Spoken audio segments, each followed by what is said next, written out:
बाद एक बार फिर से पूरी दुनिया की चिंता बढ़ गई है। वजह साफ, वायरस जानवरों से इंसानों में फैलता है और अगर इंसान से इंसानों में फैलने लगे तो हालात बहुत तेजी से बिगड़ सकते हैं।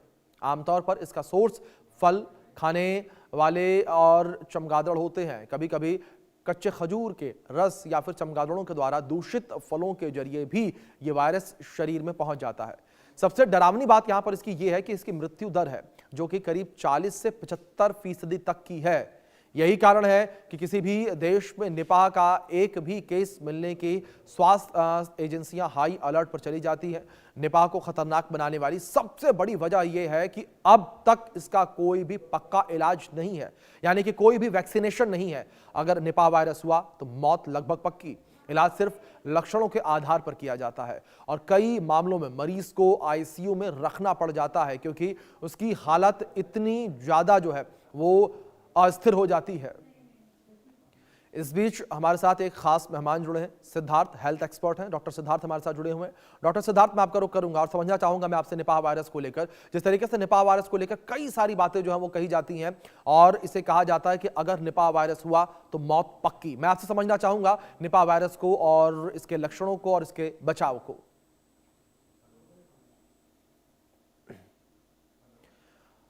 सिद्धार्थ जी, आपका डिवाइस म्यूट है, प्लीज उसे अनम्यूट करें।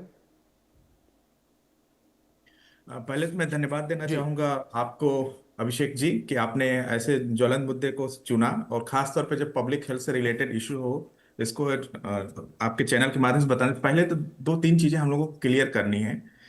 ये वायरस है, इन्फेक्शन है, कैजुअलिटी रेट भी हाई है बेस्ड ऑन द डेटा, पर सबसे इंपॉर्टेंट ये है कि इसके वायरस तो हमारे पास मिलियन एंड बिलियन है, लाखों करोड़ों वायरस हैं जो अभी अनआइडेंटिफाइड भी हैं। तो हम कितने वायरस के लिए वैक्सीन बनाते फिरेंगे? एक ऐसा भी समय आ सकता है कि वैक्सीन ज्यादा हो आदमी कम हो, जी। और हम किनको कितना वैक्सीन देंगे, पब्लिक में कितना दे पाएंगे, कितना एक्सपोजर होगा। तो वायरस का होना भी नेचर में जरूरी है और ये इंपॉर्टेंट ये कि हमारे नेचर में फैल क्यों रहा है। खासतौर पे इंडिया पे जितना हमारे नेचर में चेंजेस आ रहे हैं, बदलाव आ रहे हैं due to any kind of development, infrastructure development या पॉलिसी डेवलपमेंट, उसका भी एक मेजर इम्पैक्ट आ रहा है जो कि कहीं ना कहीं इसका नेचर के डिफॉरेस्टेशन से ये इम्पैक्ट आ रहा है।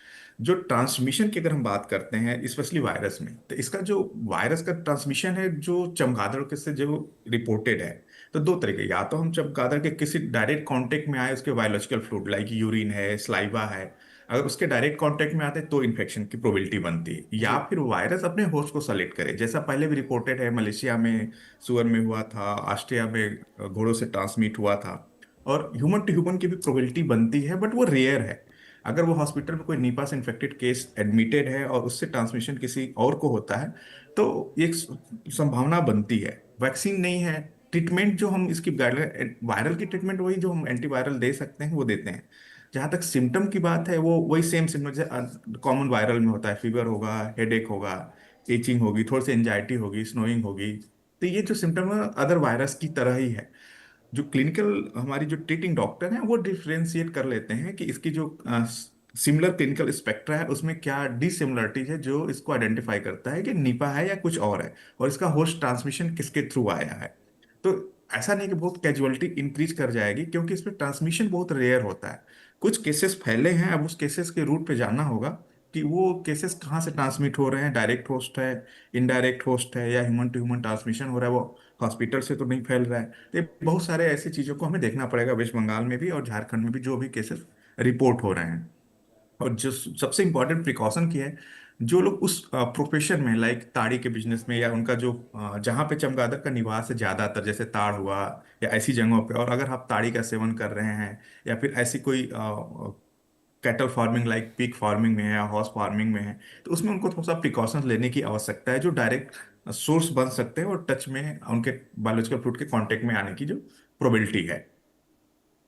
जी। डॉक्टर सिद्धार्थ, दूसरी ओर जिस तरीके से अगर निपाह वायरस को लेकर बात करें, लोगों में एक जो डर निपाह वायरस को लेकर है, क्या वो डर सही है, डर लाजमी है, या हमें निपाह से डरने की जरूरत नहीं है? नहीं, इसको हम डर नहीं कहेंगे, इसको अवेयरनेस कह सकते जी हैं। अगर पब्लिक डोमेन में इंफॉर्मेशन राइट टाइम पे राइट इंफॉर्मेशन जा रही है तो पब्लिक को अवेयर होना चाहिए, क्योंकि जी अगर वो अवेयर होंगे तो वो ट्रांसमिशन भी हम कहीं ना कहीं ब्रेक कर सकते हैं। अगर कोई जी कैटल फार्मिंग में है, ताड़ी के बिजनेस में है, या इस तरीके के बिजनेस में डायरेक्टली लिंक्ड है, तो वो खुद अवेयर होंगे तो औरों को भी अवेयर कर पाएंगे, और वो अपने आप को रिस्ट्रिक्ट कर पाएंगे कि अगर कोई साइन एंड सिम्टम्स, हेडेक या फीवर, इस तरीके का कोई सिम्टम उनको दिखता है, सिम्टोमेटिक केसेस है, तो अपने आप को आइसोलेट कर लेंगे ताकि वो ट्रांसमिशन की जो चेन है वो ब्रेक हो जाए।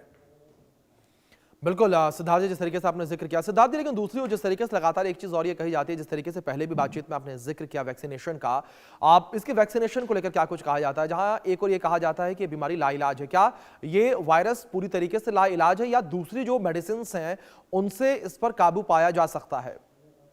देखिए, पहले वैक्सीनेशन पे तब हम बात करेंगे जबकि हम, जैसा कोविड के टाइम पे हुआ पैंडेमिक की जी सिचुएशन तो नहीं आएगी। जी दूसरी चीज, जो चीजें हम, वायरस तो लाखों करोड़ों नेचर में अवेलेबल है, हम कितने वायरस का जी वैक्सीन बनाएंगे? जी और अगर हम वैक्सीन बना भी लेंगे तो सारे पॉपुलेशन को हम कैसे दे पाएंगे? उसकी 100% एंटी वैक्सीन की एफिकेसी तो नहीं होगी, कुछ तो होगी। तो ये अलग तरीके का डिस्कशन शुरू हो जाएगा। तो पहले हमें ये समझना पड़ेगा नेचर में कि हर चीज का हम अगर वैक्सीन बनाने लगेंगे तो आदमी कम वैक्सीन ज्यादा हो जाएंगे। तो हमें कहीं ना कहीं वो हमें एक तय करना पड़ेगा कि हमें क्या प्रायोरिटाइज है। और जी इन्फेक्शन होता भी है तो समय के साथ इम्यूनिटी इतनी डेवलप हो जाती है, हर्ड इम्यूनिटी, कि उस वायरस का इम्पैक्ट एकदम लो हो जाता है, ताकि जी हमें उस लेवल पे जाना ही नहीं पड़े। जी। डॉक्टर सिद्धार्थ, दूसरी ओर जहां हम इस बीमारी को लेकर बात कर रहे हैं, तो क्या निपा वायरस इतना खतरनाक है कि ये छुआछूत से भी फैलता नजर आया? क्योंकि जिस तरीके से आपने कोविड का जिक्र किया, कोरोना के दौरान हमने देखा था कि लोगों में एक डर था कि उनके आसपास कोई खांस दे या छींक दे तो लोग काफी ज्यादा डर जाते थे। तो क्या निपा वायरस भी इस तरीके से फैलेगा? अगर किसी व्यक्ति को हुआ है तो उसके आसपास कोई जाता है, उसके छुए हुए किसी चीज को उठा लेता है या उसके आसपास कोई व्यक्ति खांस देता है, तो ये वायरस जो है दूसरी बॉडी में भी ट्रांसफर हो जाएगा?